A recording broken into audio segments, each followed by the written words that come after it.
E aí, meu time, estamos voltando depois de muito tempo com o nosso quadro 70 em 60, onde você pode estar assistindo ele pelo YouTube, talvez pelo Instagram ou até mesmo escutando pelo Spotify. Mas, Toro, o que é esse tal de 70 em 60? O que é essa revisão aí que tu faz? É o seguinte, a gente trouxe há muito tempo atrás, lá nos anos 2020, né, naquele caos todo, né, o 70 em 60, o que era? Eu falava 70 questões que eu acreditava que iriam cair na sua prova durante a semana em apenas 60 minutos. E este quadro está voltando agora todos os domingos, tá? Então agora você vai escutar essa revisão aqui e eu vou estar te falando 70 questões da CEA em apenas 60 minutos. Mas, Toro, e se eu estou fazendo a CPA 10, a CPA 20? O que acontece? Praticamente 70% do conteúdo da CEA é a CPA 20 e 70% do conteúdo da CPA 20 é a CPA 10. Ou seja,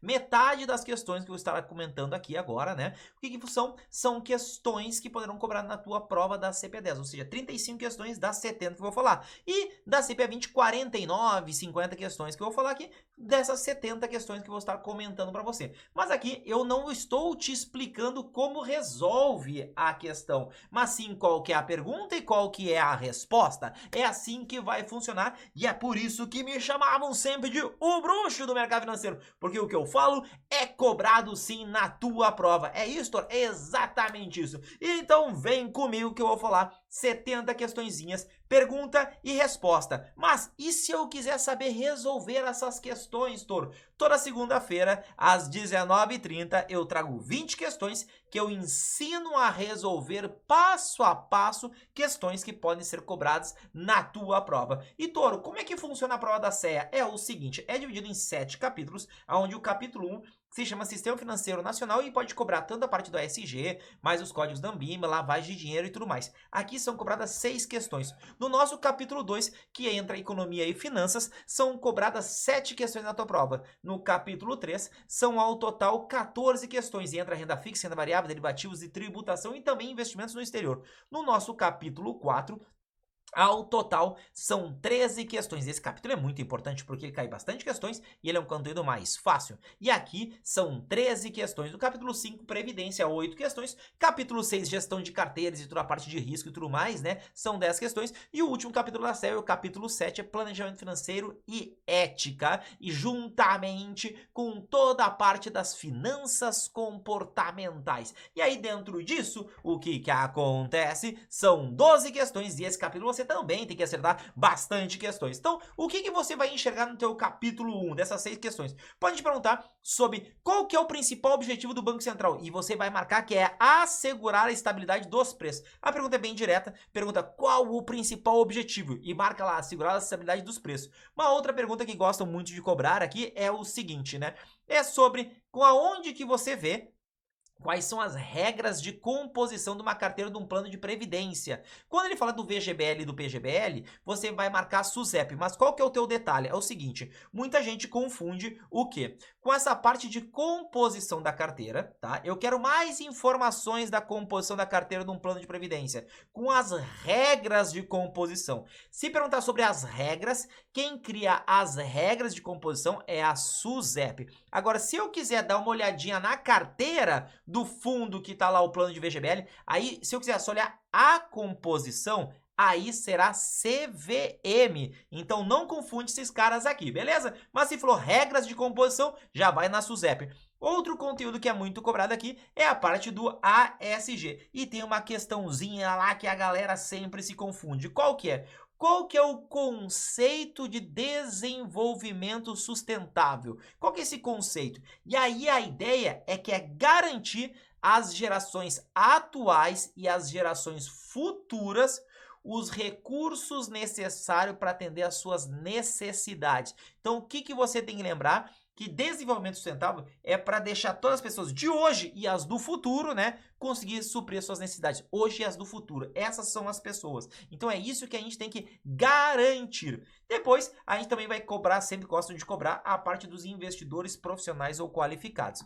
Quando perguntarem para você em investidores profissionais, vai na alternativa onde a gente falar o seguinte, ó, que as entidades abertas e as entidades fechadas independente do tamanho do patrimônio, eles são investidores profissionais, porque todo mundo que trabalha com dinheiro, não importa a grana, é um investidor profissional. Como assim, Toro? Olha só, um consultor de valores imobiliários, um assessor de investimentos, uma instituição financeira, uma entidade aberta, uma entidade fechada, uma resseguradora, uma seguradora, todo mundo, desta maneira, são investidores profissionais para os seus próprios recursos. Isso, são os investidores profissionais, tá? Em relação à parte de lavagem de dinheiro que também é cobrado, existe uma questão que eles gostam muito de falar, que é o seguinte, que você tem que, para quem que você tem que comunicar? Você que sempre comunica para o COAF, tá? Não é Banco Central, você comunica ao COAF. E aí eles botam uma historinha e te dizem o seguinte, um cliente pagou 100 mil reais, investiu 100 mil reais numa debenture que rendia 60% do DI. Isso aí é suspeito, o cara tá ganhando menos que a poupança, tá? Então você vai dizer que sim. E a outra, dentro dessa mesma questão, eles botam 1 e 2 para você, e eles falam assim, olha só, uma pessoa pagou 40 mil reais e um mês depois vendeu por 200 mil, ou seja, multiplicou por 5. Por 5 patrimônio em um mês só. Então isso também é suspeita. Claro que todas essas operações, eles sempre gostam de dizer o seguinte, se não houver justificativa. Mas isso você já coloca na questão. Então, se não houver justificativa, essas operações 1 e 2, é suspeita de lavagem de dinheiro? Sim ou não? Aí vai dizer que sim. E para que eu comunico? Para o COAF. Então, rentabilidades muito baixas e rentabilidades muito altas, sim, são suspeitas de lavagem de dinheiro. E outro conteúdo muito cobrado aqui são os códigos Anbima, mas na parte da certificação e no código de distribuição de investimentos, né? DPI, que a gente chama de distribuição de produtos de investimentos. Então, esses dois carinhas aqui, eles são cobrados nesse código, nesse capítulo, tá? E aí tem uma questão de código de certificação que é muito interessante, né? Que eles vêm falando sobre se eu posso ter, né, se os profissionais que trabalham, tá, que tem pela código da certificação no Anbima, se eles podem ou não podem ser influenciadores digitais. Então a alternativa, eles colocam assim 1, 2, 3 e 4, e aí na alternativa 4 eles falam o seguinte, os profissionais não sejam influenciadores digitais de investimento. Isso é falso, porque os profissionais podem. Tem até mesmo lá, né, do Banco do Itaú, lá tem os youtubers, né, ou seja, pode, lembra disso. Então se eles falarem que não pode, é falso. É falso. Então eles botam 1, 2, 3 e 4. Então, na alternativa 4, nessa 4, ele vai dizer que eles não podem. Isso é falso. E aí tem uma das alternativas que eles botam lá desses 1, 2 e 3. Dizem que é verdade, que é falso, tudo mais, né? E é o seguinte, que uma das regras do código é evitar a adoção de práticas de concorrência desleal. Isso é verdade, né? A gente tem que evitar a adoção de práticas que seja desleal. Desleal é uma palavra muito feia, né? Então, dentro disso, né, isso é verdade. Você sabendo que isso é verdade e a outra é falsa, você vai encontrar a alternativa correta, beleza? Então, esse é o nosso capítulo 1. É o capítulo 1 que a gente tem 6 questõezinhas, sempre falando sobre o sistema financeiro, lavagem de dinheiro, né? E também a parte do ESG. A gente entra no nosso capítulo 2, economia e finanças. Ao total são 7 questões. Então, normalmente eles distribuem em 4 questões de economia e 3 questões de finanças. Na parte de finanças, entra finanças e análises de projetos, tá? Questão clássica deles é perguntar o que compõe o PIB. Aí é todas, né? Todas, como assim todas? Vai botar 1, 2, 3 e 4, e aí tu tem que te lembrar do quê? Do cigarro em gel. O que é o cigarro em gel? Consumo das famílias, investimentos, gasto do governo e exportação líquida. Eles vão botar 1, 2, 3 e 4, são todas. Outra questão que eles gostam é o seguinte, estão falando sobre o quê? Sobre a valorização de 25% do real, ou seja, quando acontece valorização ou desvalorização em dólar, né, moeda estrangeira, qual que é o índice de inflação que é mais impactado? É IGPM, porque é atacado. Atacado, ele aumenta muito em relação a isso, os preços do atacado. Não quer dizer que o preço do varejo, que é onde você compra lá no armazenzinho, lá, tudo mais, não é impactado. Mas ele está falando qual que mais sofre impacto quando há mudanças do câmbio. E é o IGPM, esse nosso amiguinho ali. Outras questões que eles gostam na parte de economia é falar sobre câmbio, né? Continuar batendo na tecla do câmbio, sério, exatamente do câmbio. E aí tem uma questão que eles falam lá sobre o câmbio, tudo mais, flexível, flutuante, lá tudo mais, né? E eles botam 1, 2, 3 e 4. Mas como que é essa ideia? É o seguinte, eles estruturam a questão falando para você assim, olha só, né, no Brasil adota lá o câmbio flutuante, o câmbio flexível, e aí uma valorização do real pode ser gerada pelo quê?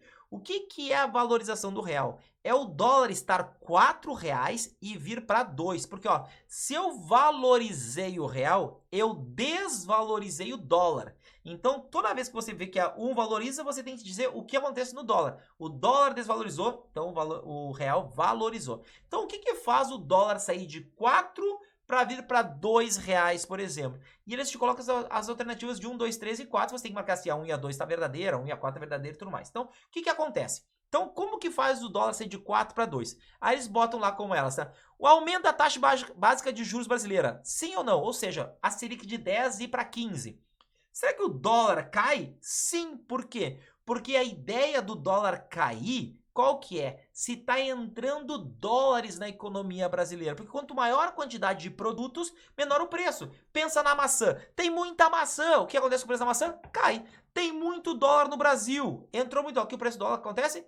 Cai. Isso no câmbio flexível ou flutuante. Flexível ou flutuante.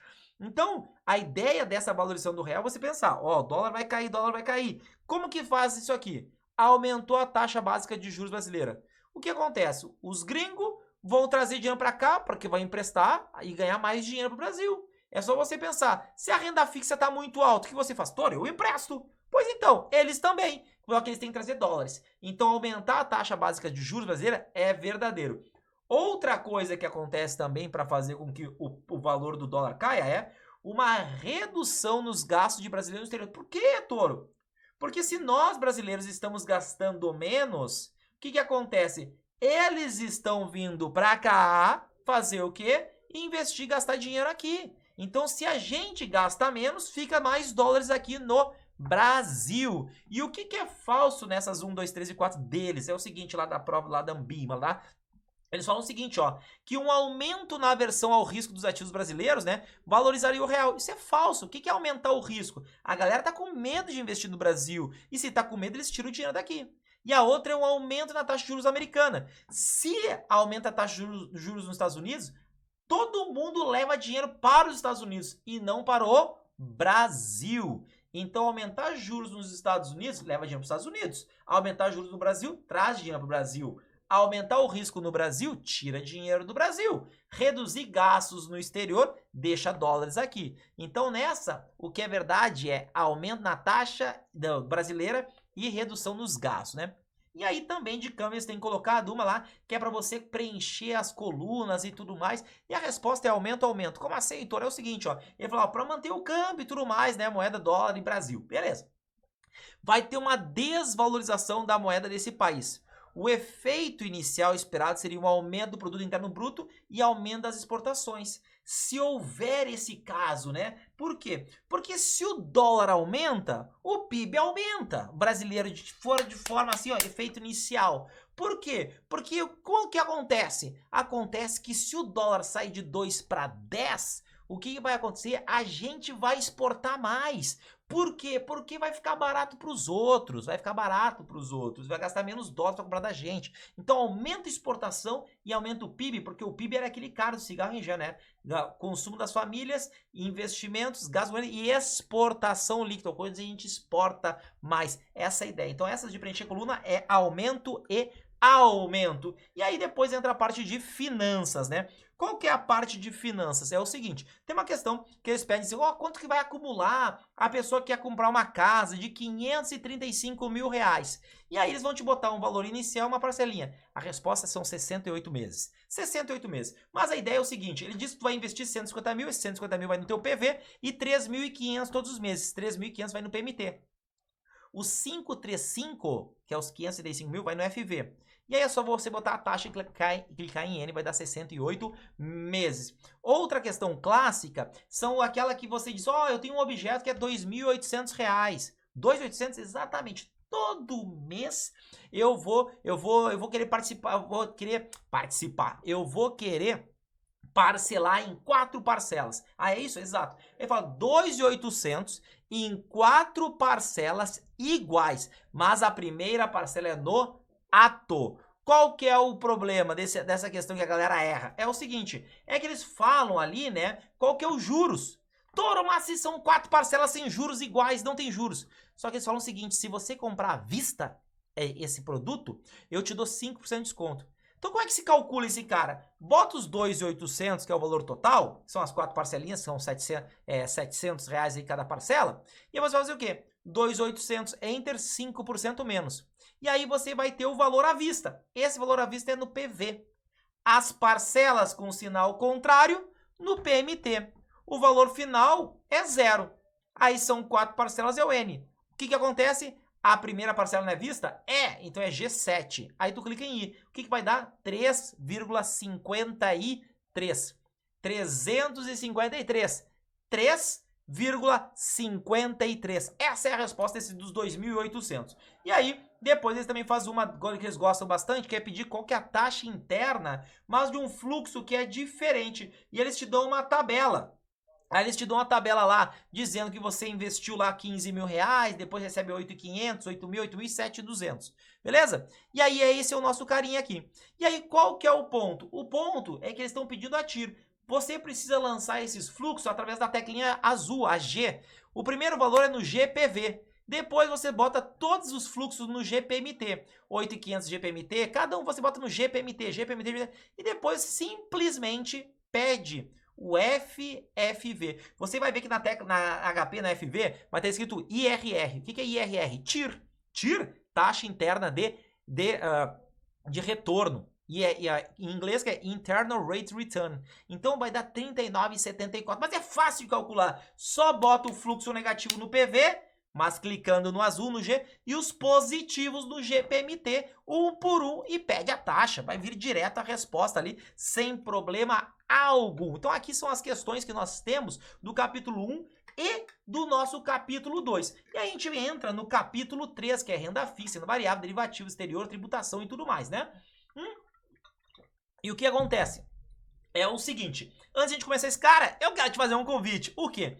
Agora, né, do dia 30 de junho até o dia 7 de julho, vai ter a semana da aprovação do CFP. Toro, mas eu tô fazendo CE, eu tô fazendo outra certificação, eu não quero saber do CFP. Mas qual que é o detalhe? Muitas dessas questões que eu vou estar fazendo ao vivo, às 19 horas, na segunda, na terça, na quarta, na quinta, tudo mais, né? E no sábado, na tarde toda, o que acontece? Essas questões podem ser cobradas na tua prova. Então, se você quer aprender, te convido a assistir a semana da aprovação todos os dias, ao vivo, comigo, né, com o Rafael Toro. Se você quiser participar, é só tu ir lá no Instagram, lá da Academia Rafael Toro, e seguir lá, que o link vai estar na bio para você nos acompanhar. Não te esquece já, né, de seguir aqui no Spotify, no Instagram, no YouTube e tudo mais, tá? Mas dia 30 de junho, domingo, até o outro sábado, né, vai acontecer, vai ser as aulas ao vivaço para você aprender a resolver questões. Tá aí nesse capítulo 3, Toro, que cai em 14 questões. O que acontece? Questão clássica. Uma LFT é negociada com deságio. Deságio significa o quê? Que você está comprando mais barato. A LFT, que é um pós-fixado do governo. Então você vai ganhar mais do que a taxa Selic. Não é a taxa DI. LFT rende Selic. Se você comprou mais barato o título, você vai ganhar mais do que as outras pessoas. Então lembra disso, comprou com desconto, ganha mais. E aí, da mesma forma, eles gostam de colocar esse tipo de questão falando sobre o quê? Sobre títulos do governo americano. Ah, é? É, fala que é o seguinte, olha, o Bond lá adquiriu ganhando o quê? Ah, pô, vou negociando a 5%. Mas, na data de aquisição, o mercado projetou uma taxa de juros de 4%. O que quer dizer isso? Olha só, eu não peguei a 5? Sim. E o mercado está a 4? Sim. Eu estou ganhando mais ou menos?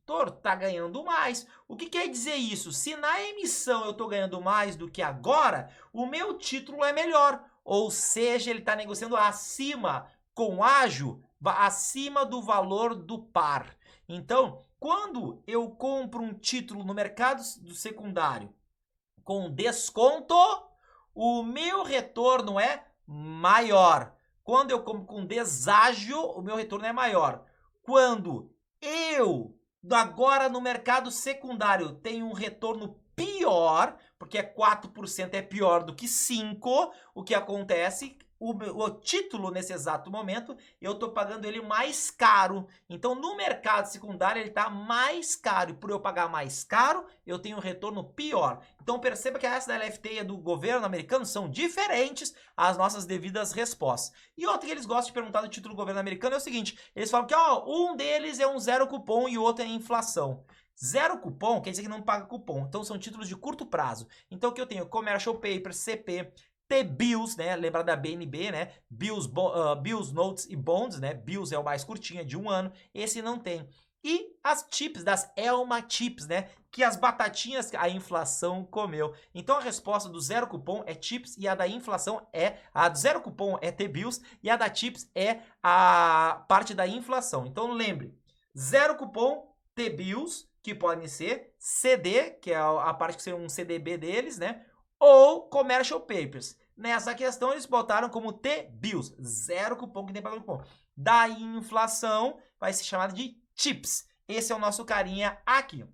Uma outra questão interessante que eles estão colocando muito na prova é a parte de um Tesouro IPCA 2024. É a NTNB principal. E eles colocam 1, 2 e 3. Quais são verdadeiras e falsas. E aí, uma alternativa que eles colocam lá dizendo que a NTNB rende... O que? A inflação mais a taxa Selic. Isso é falso. A NTNB rende inflação mais um fixo. Este fixo é o juro real da economia. Então, esse fixo, ele garante uma rentabilidade real, porque você ganha inflação mais esse fixo. E a alternativa 3, ele fala exatamente isso. Ah, num período de inflação, a tua rentabilidade real está mantida. Verdade, porque você ganha inflação mais real. Então, ali você já consegue... entender que a resposta correta é essa, tá? Mas a outra alternativa, a outra que é a 1 do 1, 2 e 3, né? É o quê? Se você segurar o teu título até o final, você não vender no meio do caminho, você ganha toda a variação do IPCA mais o juro real contratado. Isso é verdade, tá? Então a resposta era 1 e 3 e tudo mais, tá? Que é, segura até o final, ganho tudo. Beleza. Que se tiver um período de inflação, minha rentabilidade real está garantida. Verdade. E o que era falso é dizer que ali tinha uma parte que era as taxas Selic, né? Na sua composição. Isso era falso, tá? Questão do COI, eles pedem para perguntar quais são os documentos que são verdades, né? Que é obrigatório. E o que é obrigatório, né? É o Dig-Dig-Ye, né? Que é o documento de informações essenciais, né? Dig-Dig-Ye, né? A musiquinha do Raça Negra. Né? E a outra é o termo de adesão, né? O de ciência de risco. Então é obrigatório para os dois. Te dá uma tabelinha e você bota que é os dois que é obrigatório. Pedem também uma questão de um título de curto prazo, sem garantia real, para as sociedades anônimas. Isso são as notas promissórias Commercial Papers, tá? Lembra que nota promissória, ou Commercial Papers, é CP, curto prazo, não são as debêntures, tá? E aí, eles pedem algumas questõezinhas de cálculo. Como é que são essas questões de cálculo nesse capítulo 3? É o seguinte, pede uma questão que é o seguinte, eles pedem dizer, olha, como que calcula o current yield, blá blá blá, de um título de renda fixa? O current yield, a fórmula é dada na prova da CEA. Você pode ir lá aqui, ó, é um C dividido pelo P. O que é C? É o cupom que você está recebendo no ano. E P é o preço que você está pagando. E eles falam o seguinte, olha, o cupom ele é de R$80. Ah, é? Pum, beleza. Então esse Czinho é 80. E eles dizem que você vai comprar o título com R$73 de desconto. Pega os 1.000, que é o valor de face, e desconta 73. Esse é o teu P. Então, só botar os 80 e dividir por 927. Vai te dar a taxa ao ano. Pronto, simples assim. Pode olhar no formulário na tua prova. Tem um botãozinho, você clica e vai a fórmula. C é o cupom e P é o preço. Só isso, tá? Então, o P do preço que você está pagando é os 1.000 menos o desconto. Outra questão é uma de COI, que eles dizem assim, barreira de alta. Barreira de alta quer dizer o quê? Que é o valor máximo que você vai ganhar. Então eles te dão o preço de exercício e a barreira de alta naquele COI. Só vê qual é a variação, bota o 149,80, Enter, 228,10, variação percentual. Vai te dar 52,27. Essa é a resposta ali. Mas isso quer dizer barreira de alta. Ignora o valor da alavancagem. Ignora. Alta é o máximo que você ganha. Bota o preço de exercício e vê a barreira de alta. Pronto, é isso que você vai ter. Nesse capítulo, eles cobram EBITDA, tá? Não é na parte de análise de projetos. Mesmo que eu te ensine na análise de projetos, porque fica mais fácil de você aprender. Mas, na prova, ele entra no capítulo 3, tá? E o que acontece? O EBITDA é o lucro antes dos juros, impostos, depreciação e amortização. Então você vai dar 10 mil reais, tá? Vai tirar nota 10 na tua prova, 10 mil. Mas você pega o lucro líquido e soma imposto de renda, depreciação, despesas financeiras, tá? Quando você somar esses caras todos aí, vai dar exatamente 10 mil reais. Esse é o teu EBITDA, tá? Outra questão é a parte da JCP, que é o seguinte...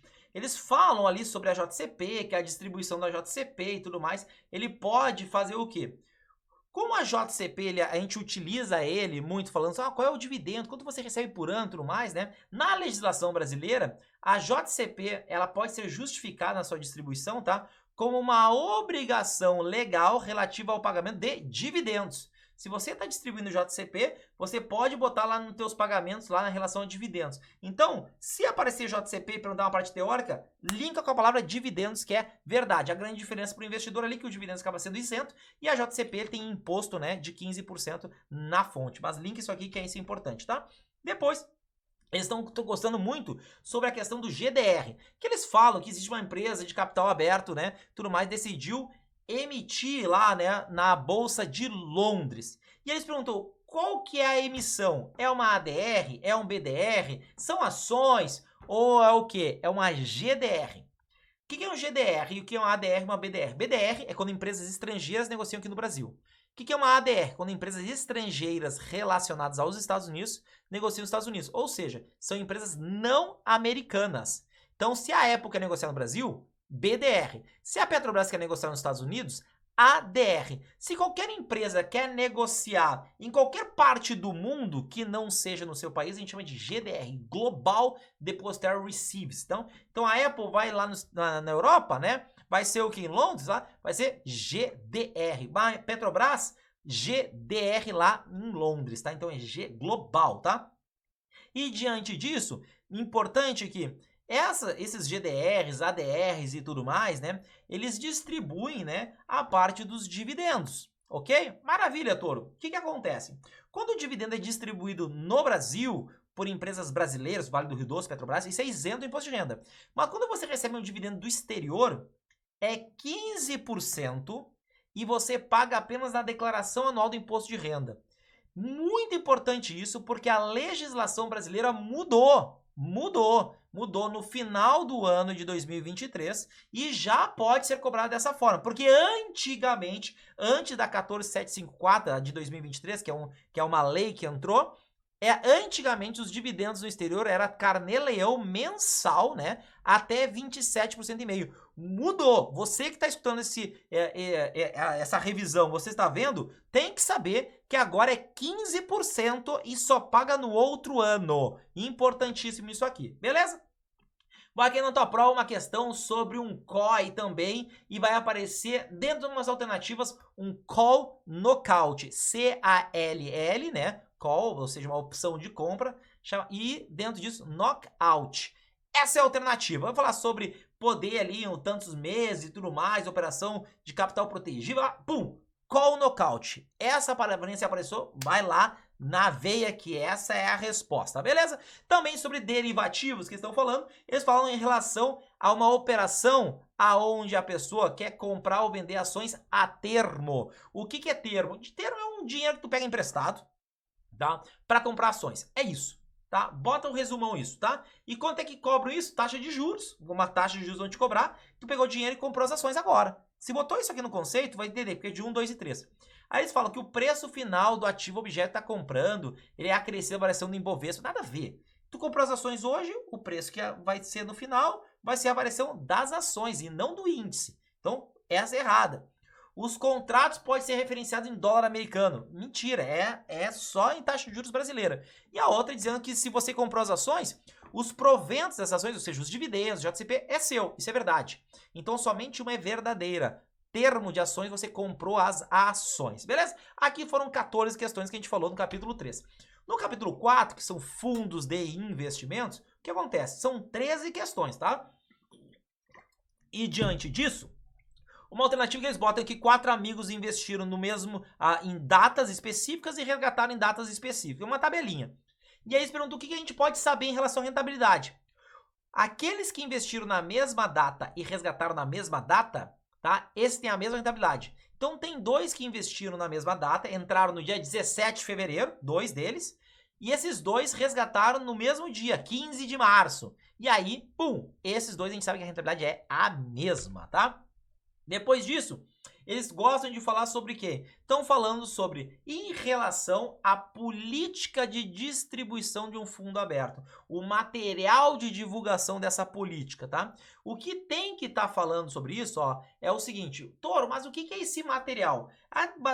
O material de divulgação da política de distribuição é o seguinte, ó, quem pode distribuir o fundo? Quem que está comercializando, ou seja, para as distribuidoras, para as corretoras que estão vendendo.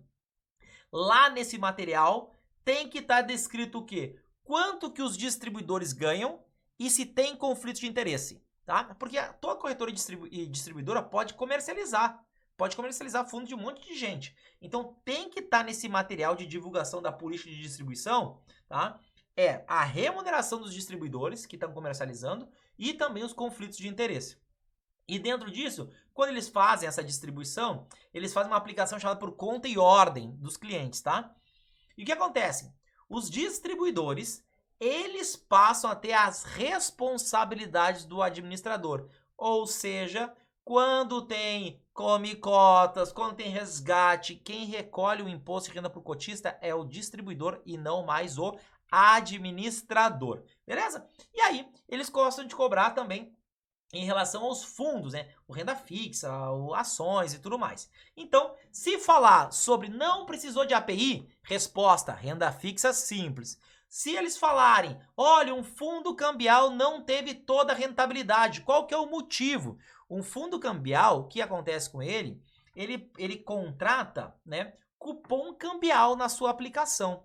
E o cupom cambial é uma taxa pré-fixada em dólar. Se é pré-fixado esse cupom cambial, se o cupom sobe, é ruim para que ele já contratou. Então, o problema de não ganhar toda a rentabilidade é uma elevação do cupom cambial. Por quê? Só para você pensar que é um pré-fixado em dólar. Se subiu este pré-fixado, você já trancou a rentabilidade. Então, agora você tem um retorno pior que os outros. E com isso tem marcação negativa. Em relação a ETFs, o que acaba acontecendo? O ETF você compra na Bolsa de Valores. Você não compra ETF, né, aplicando ali no banco e direto. Você tem que ir lá na B3 e fazer a aquisição via home broker. O que você faz? A aquisição, você vai lá e investe num fundo de investimento em ações nas instituições financeiras. Então, toda vez que falar de ETF, você sabe, vou comprar este cara pelo home broker, beleza? E aí, dentro disso, eles também gostam de falar o seguinte, olha, o fundo está investindo e ele quer investir em crédito privado, ele quer investir em renda fixa. Qual que é o máximo que ele pode perder em relação a se tomar um default? O máximo é de 20% quando ele aplicar em instituição financeira, CDB. De 10% quando for de crédito privado de empresa aberta, por exemplo, uma debênture da Vale do Rio Doce. E de 5% de quando não for. E título público? Título público pode investir quanto quiser, beleza? E aí, dentro desse capítulo, também se tem o Código de Administração e Gestão de Recursos Terceiros, que é um código da Anbima. Perceba que aqui a gente está falando do Código de Administração e Gestão, e não de distribuição. De distribuição é o capítulo 1. Aqui é tudo de fundo, gestão, administrar e tudo mais.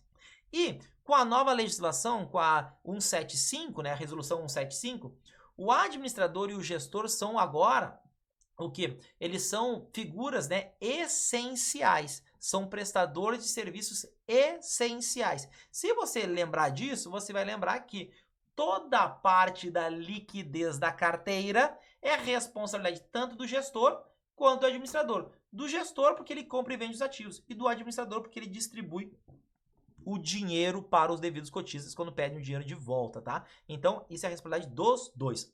E nos fundos de investimentos, cada um tem seu tipo de risco. Mas um fundo de ações, os principais riscos são de mercado e liquidez, não de crédito.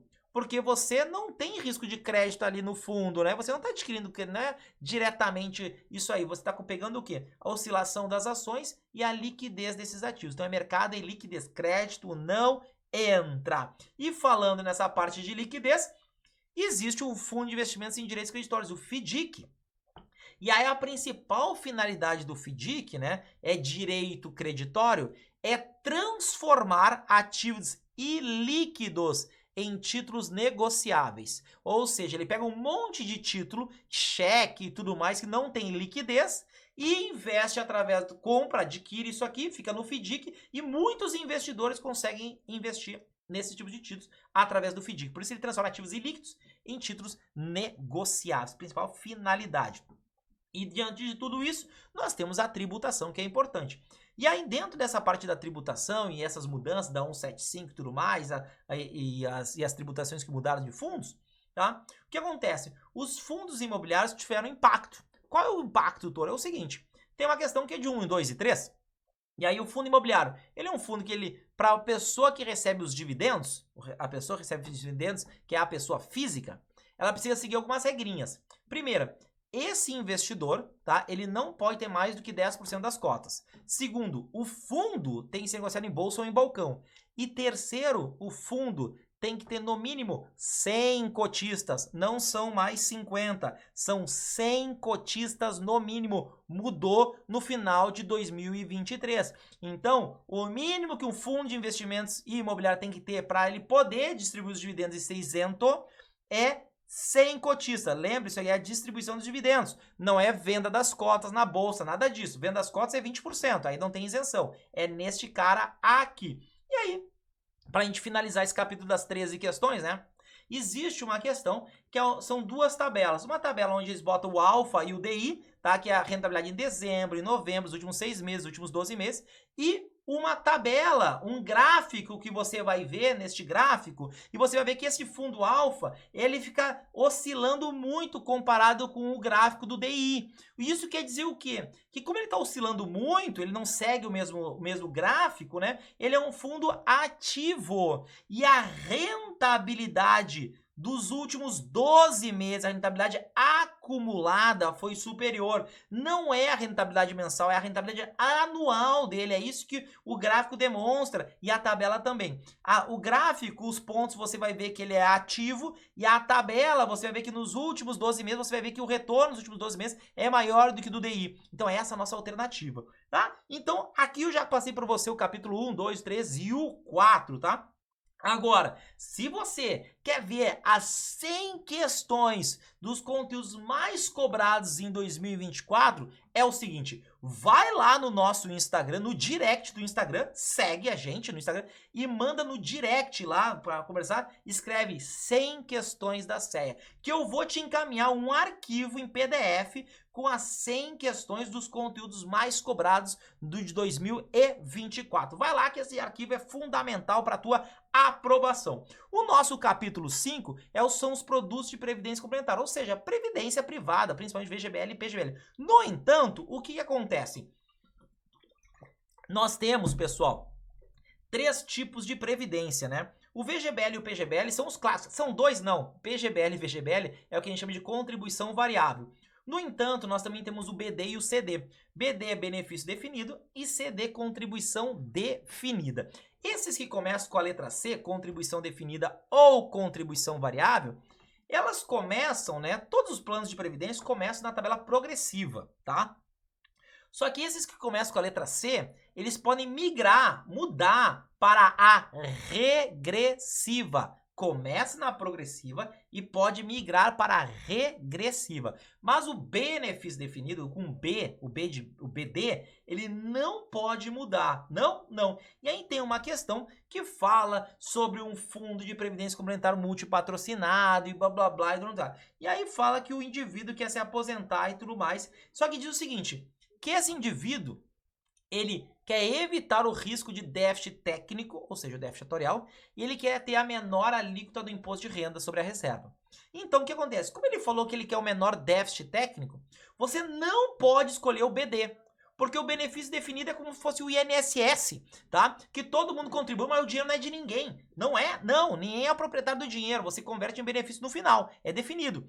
Mas esse cara tem um déficit técnico muito alto, porque pode faltar dinheiro. Pode ver que toda hora o INSS tá com a reforma do INSS, reforma da Previdência Pública, né? Então o BD é sempre a Previdência Pública, não existem benefícios definidos nos fundos de Previdência.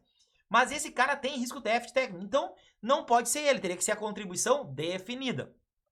E aí, como a contribuição definida pode mudar de tributação, você vai dizer que é um CD com tributação definitiva, porque é a regressiva, tá? Esse é o nosso cara. E aí, com isso, outras questões que eles começam a focar é sobre o quê? Sobre os VGBLs e os PGBLs. Tem uma questão que é de 1, 2 e 3, que ele fala que o VGBL tem risco atuarial no período da acumulação. Não, não tem risco atuarial, não tem. O VGBL, durante a tua contribuição, o dinheiro é teu, é teu. O BD teria, mas o VGBL, que é um CV, uma contribuição variável, não tem risco atuarial.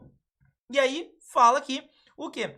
Aonde vem a alternativa correta, que é o seguinte, que o participante pode complementar a renda recebida no plano de previdência oficial sem limite máximo. Toro, mas tem limite máximo de 12%. Não, não é isso. Ele falando que ele pode complementar a renda e não que ele pode deduzir as contribuições. Complementar a renda é o seguinte, pô, eu tenho 5 mil de INSS. Ah, é? É. Você podia ter complementado com mais 15 mil, 20 mil, 30 mil. Não tem limite máximo, por isso é verdadeira. A outra alternativa, de 2 e 3, a terceira é falsa, dizendo que não possui limite máximo para dedução. O VGBL não pode nem deduzir, né? É o P que pode, né? Então, só ficar atento nesse caso aqui. Outra questão, ele fala que um especialista tá vendo lá as paradas de o porquê dizer para o cliente que é bom investir em previdência para longo prazo. A resposta é que não tem come cotas. Não tem come cotas a Previdência. A Previdência sempre tem benefícios de imposto, tá? Então não tem come cotas, tá? E aí ele falou assim, tá, mas como é que eu posso analisar se tem VGBL ou PGBL? Como é que como eu escolho isso? Essa é uma outra questão. Para você saber se você deve ir para o PGBL ou VGBL, você precisa saber do quê? Qual que é o tipo de renda que o cliente tem e se ele contribui para a Previdência Social, para o RGPS ou RPPS. Como assim, Toro? É o seguinte, se o investidor tem 30 mil de renda, ele deve fazer P ou V? Aí diz, pode ser P que ele ganha muito, mas se esses 30 mil foram dividendos, dividendos é isento. Aí não vale a pena fazer o P de problema, né? Vale a pena fazer o V, porque o tipo de renda ele é isento. Agora, se for salário, opa, é importante. E o salário, ele contribui para o RGPS, que é o INSS. Então, você só pode fazer PGBL para ter dedução se você contribuir para a Previdência Social. Porque se você tem um tipo de renda de aluguel, que é uma renda progressiva, compensável e tudo mais, e você não contribui para o INSS, você também não pode fazer PGBL. Então, o tipo de renda e as contribuições para o RGPS, o RGPS e o RPPS, tá, são fundamentais para você escolher se é P ou V. Beleza? Tá, e aí eu contribuí. O que acontece? É o seguinte, a Ambima, ela considera que durante a fase de acumulação, tá? O investidor, né, o contribuinte, né, o que eles consideram? Que existe risco da seguradora. Existe o risco de crédito durante a fase de acumulação. A Ambima tem considerado isso, né? Então, se cair esse tipo de questão, durante a fase de diferimento, acumulação e tudo mais, quem que assumirá o risco de crédito, né? Então, aqui que tem esse risco de crédito, né? Então, o contribuinte tem esse risco, porque no fundo de investimento especialmente constituído, FE, só existe um cotista, que é o cotista da própria seguradora. Então, a Ambima considera, por causa disso, que tem o risco de crédito neste período também. Então fica atento aí que a prova não tem vindo desta linha aqui, tá? A outra questão que eles gostam de colocar, e tem gostado cada vez, né, mais desde as mudanças que vieram, é o seguinte. A Ambima tem antecipado esse conteúdo antes de 6 meses, sobre a questão da mudança da tributação. O que acontecia? Até fevereiro de 2024, né, você só poderia mudar, fazer uma portabilidade interna de progressiva para regressiva, tá? Até o final do próximo mês. Se você entrou em janeiro, poderia até o final de fevereiro mudar. E aí, se você quisesse mudar, né, se você não mudou ainda, você teria que fazer um novo plano, fazer uma portabilidade para um novo plano, e aí sim poder mudar. Em fevereiro de 2024, né, houve essa mudança na lei, dizendo o quê? Que você pode mudar de progressiva para regressiva até o primeiro resgate ou até converter em renda. Então essa alternativa, ela já está aparecendo. Então eles colocam 1, 2 e 3 e falam o seguinte, ó, os planos de previdência, PGBL, VGBL, o quê? Pode portabilizar de um P para um V. Falso. Os dois têm benefícios fiscais. Falso. Falso. Por quê? Porque o PGBL, ele tem o diferimento que você contribui e pode lançar como despesa. O V não tem. E é sobre isso que ele está falando. E a 3, ele diz que permite a opção da tributação pela regressiva ou progressiva até no meio da condenação ou, por exemplo, até o resgate. Isso é verdade. Estão antecipando isso? Sim, deveria cobrar 6 meses depois, mas não estão, já estão cobrando agora. Então fica atento nesse tipo de coisa. Se aparecer isso, marca sim que é verdade, tá? Que pode até a parte do resgate, tá? E aí tem 2 questõezinhas de cálculos que tem cobrado, que é o seguinte. Uma delas, eles te dão o seguinte. Ó, o cara quer uma renda de 13.200 em termos reais. E aí te dão um juro nominal de 0,90 e uma inflação de 0,38. Nesse tipo de cálculo de renda perpétua, você não precisa fazer desconto por fórmula de Fisher. Não precisa. Pode fazer por fórmula simples, tá? Então, só botar na HP, tá? 0,90 Enter, 0,38 menos. Você encontra a taxa real. Bota os 3.200 e clica em percentual T. Vai dar uns 615 mil reais, tá? Você pode fazer isso. Quando perguntar de renda perpétua, você não precisa fazer desconto por fórmula de Fisher. Então, galera, faça isso. É fácil. Renda perpétua e percentual T. 0,90 Enter, 0,38 menos. Vai dar o quê? Vai dar 0,52. 0,52, 3.200, percentual T, 615 mil reais. Outra é dizendo que uma pessoa, ele tinha um saldo de 12.700 reais, blá, blá, blá, blá, blá, tá? E ele fez um resgate parcial de 900 reais. Só que ele recebeu o líquido 765. Perceba que ele tá ali, né, fazendo o quê? De 900 para 765, tirou de imposto ao total 125 reais, né? 135 reais. De 900 para 765, 135 reais. E ele pergunta, isso era um PGBL, era um VGBL, era tributação compensável, era regressivo? Como é que era esse cara aqui, tá? O que saiu foi imposto. Se você pegar este valor e dividir por 900 reais, você vai ver que vai dar exatamente 15%. 15% do todo. Ou seja, era um PGBL compensável, progressivo, né? Porque quando você está na progressiva, quando resgata, é 15% sobre o todo. Na regressiva, leva em consideração o tempo. Então, quando fizer esse tipo de cálculo, eles vão fazer esse cara aí, 15% PGBL, tá? Beleza? E aí, a gente acabou os primeiros capítulos aqui, né, os 5, e a gente tá entrando agora em estatística e gestão de carteiras, que são cobradas 10 questões. Então, um conteúdo difícil, né? E é importante a gente entender que algumas questões são sempre assim mais tranquilas se a gente se lembrar desse pré-prova aqui, tá? Tem uma questão que eles falam o seguinte, que eles vão pedir para te calcular, né, através do modelo CAPM, é o quê? O beta da empresa A e o beta da empresa B. Tem que fazer um sistema linear e tudo mais, blá, blá, blá. Mas o que eu quero que você te lembre nesse exato momento, tá? É o seguinte, quantos ativos tem, Touro? 2. Então, um dos betas dele vai ser 2. Te lembrou disso, vai acertar a questão, tá? O beta é 2 e o outro é 70% do outro, 1,40. 2 é um deles e 1,4 é a outra, beleza? Depois, eles pedem para gente calcular também o beta, mas através da covariância e tudo mais, né? Ah, é? Exato. E aí, como é que você pega? Pega o maior número e divide pelo menor. Vai ser 0,005 dividido por 0,004. Vai dar 1,25. Porque a fórmula teria que pegar o quê? A covariância dividido pela variância da carteira. Então, é o co dividido pela variância, tá? O cová. Aí é 0,05 dividido por 0,04 vai dar 1,25, tá? Outra questão também que eles gostam muito é dizer que um cara tem algumas ações do varejo ou do petróleo e tudo mais, e ele vendeu tudo e comprou de 4 setores diferentes. Ele está visando reduzir o quê? O risco diversificado, porque trocou uma ação por 4, tá? Então, ele está reduzindo isso. Outra questão desse tipo de cálculo também sobre risco é uma que ele está dizendo, eu quero saber qual que é o risco da carteira. Tenho 20 mil reais numa ação e 50 mil reais na outra ação. 20 com mais 50 dá 7. Ou seja, 7,14 vai ser a resposta. 7 e o dobro é 14. 7,14. Se botar 20 mil e 50 mil, vai dar este cara aqui, tá? Então, vai vai forte que vai dar esse cara aqui, tá? E aí, eles perguntam também, continuam em relação a CAPMs e tudo mais, mas perguntam qual que é a diferença do CAPM pro APT. É que o APT é um modelo que tem pode ter muitos fatores de risco. O CAPM tem um só, que é o beta da ação. O APT tem múltiplos fatores. Então, o APT admite diferentes composições dos fatores de risco, tá? Aí, dentro disso, existem os conceitos nossos, né? Sobre o quê? Sobre investidor neutro a risco, avesso ao risco e tudo mais, tá? Eles vão te dar uma tabela dizendo o seguinte, ó, o ativo X tem 50% de probabilidade de 30% e 50% de dar zero, ou seja, na meiota, né, meio a meio dá 15%. E o ativo Y, 100% das vezes vai dar 15%.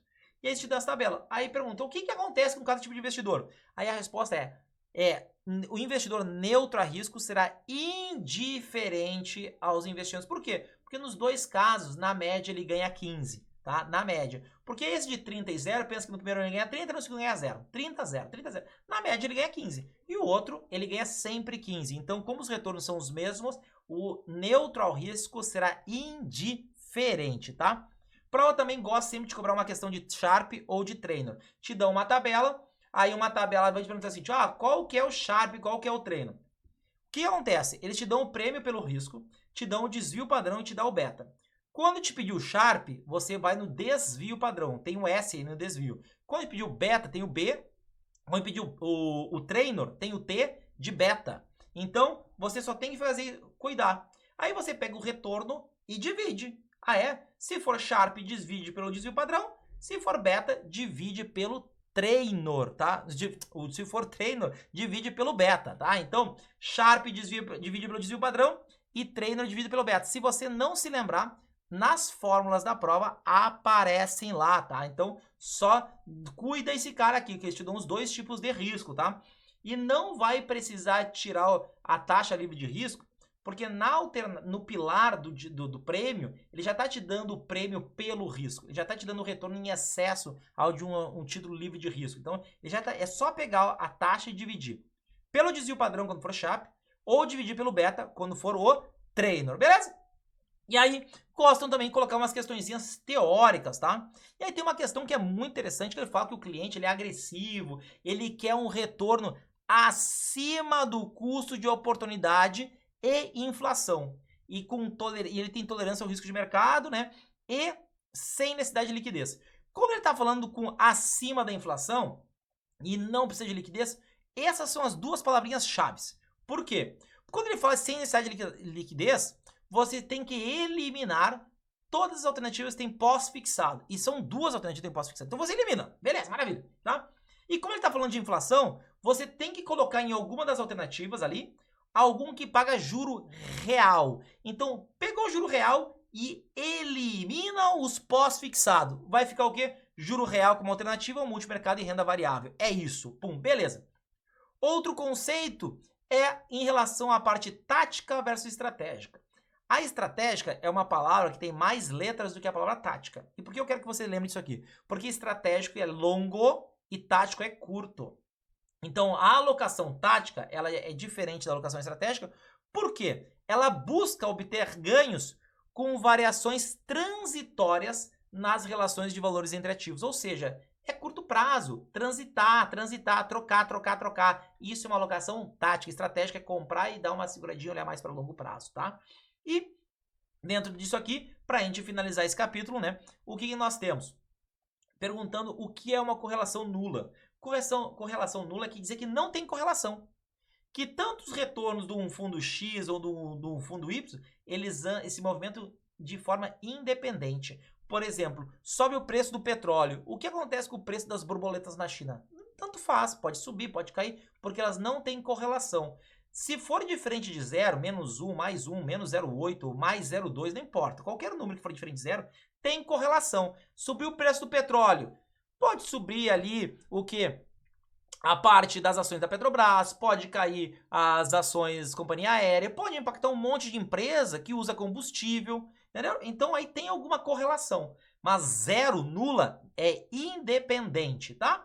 Então, acabamos os nossos 6 capítulos, vamos entrar para o último capítulo, que são 12 questões. Mas, lembrando para você, vamos fazer um convite, que toda segunda-feira, às 19h30, eu faço um pré-prova com 20 questões, ensinando a resolver todas essas 20 questões, né? De não essa só pergunta e resposta, mas mostrando como se calcula, como faz isso, para quem está estudando para CPA, para CEA ou outra certificação, vou estar ali fazendo questões para vocês.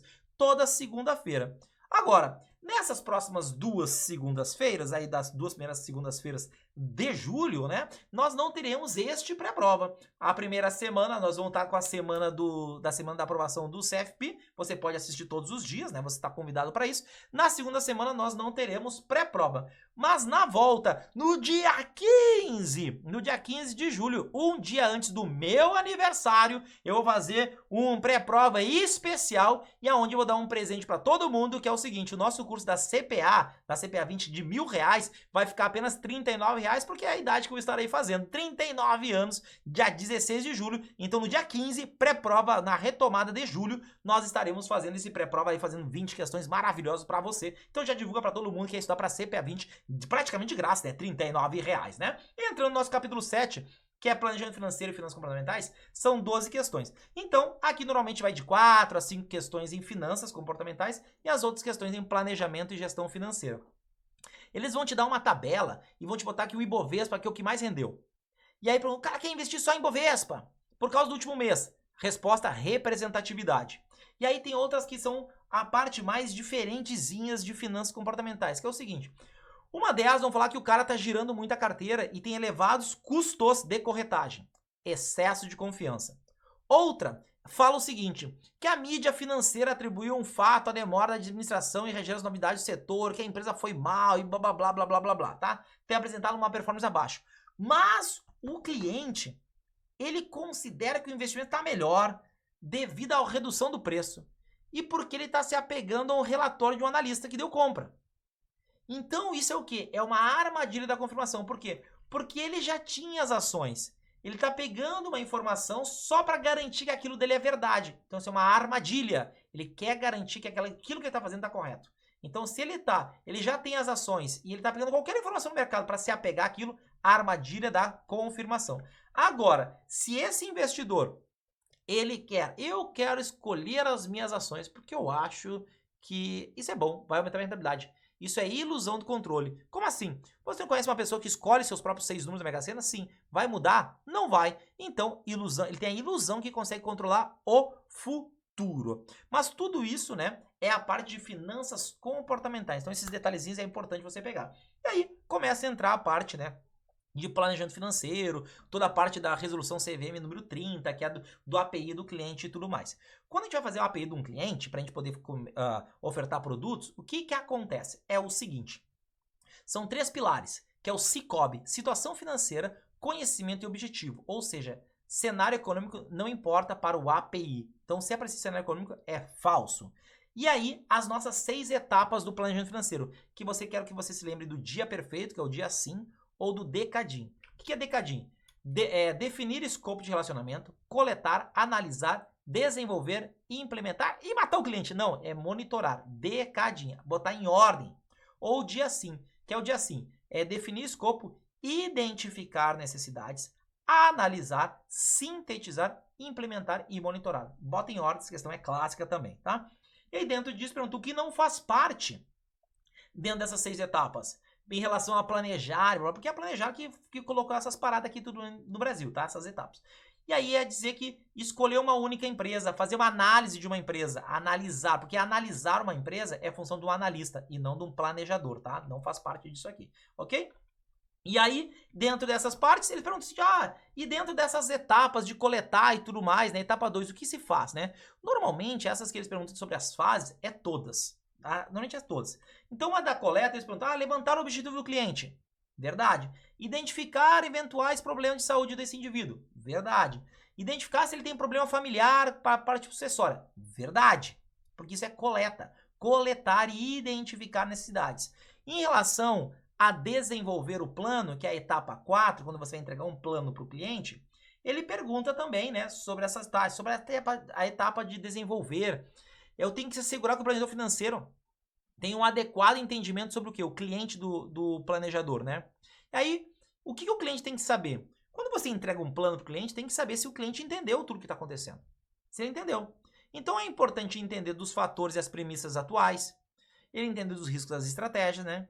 E também entender que o provável impacto das recomendações sobre a capacidade do cliente de atingir os objetivos. Você tem que dar um plano que ele consiga fazer e dizer para ele, ó, eu não tô dando a minha opinião como um fato, verdade, jurídico e tudo mais. Eu tô te mostrando que você precisa fazer isso aqui.